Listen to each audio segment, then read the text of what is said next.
పిల్లలకి స్కూల్ ఉన్నప్పుడు చాలా హడావిడిగా ఉంటుంది కదా ఆ డే రొటీన్ అంతా.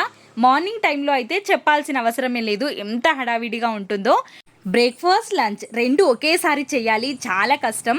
అందులో ఇంకా హెల్తీగా ఉండేది, పిల్లలకి బాడీకి మంచిగా సరిపోయే ప్రోటీన్ ఫుడ్ని ఇవ్వాలి అనుకుంటూ ఉంటారు ఏ పేరెంట్స్ అయినా. అందులో ఇంకా పిల్లలు వెజ్జీస్ ఎక్కువగా తినడానికి అస్సలు ఇష్టపడరు. కాబట్టి ఈ విధంగా అన్ని వెజ్జీస్ని వేసి బందోసలాగా చేసామంటే ఈజీగా తినేస్తారు, టేస్టీగా కూడా ఉంటుంది. నేను ఇక్కడ వేసిన అన్ని ఇంగ్రీడియంట్స్ అన్నీ నేను స్క్రీన్ పైన ఇస్తున్నాను, ఒక్కసారి చూసేయండి.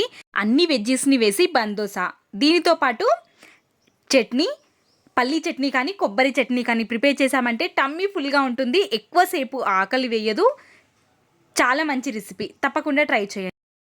ఈ వీడియో మీకు ఇంకా వివరంగా కావాలి అనుకుంటే నేను వీడియో కింద లింక్ ఇస్తాను, ఒక్కసారి వెళ్ళి చూసేయండి. చాలా డీటెయిల్గా ఉంది వీడియో, చాలా హెల్తీ రెసిపీ, తప్పకుండా ట్రై చేయండి. మీకు ఎలా అనిపించిందో మీ వాల్యుబుల్ ఫీడ్బ్యాక్ని కమెంట్ సెక్షన్లో తెలియచేయండి. ఇలాంటి మరెన్నో రెసిపీస్ కోసం నా ఛానల్ని సబ్స్క్రైబ్ చేసుకోండి.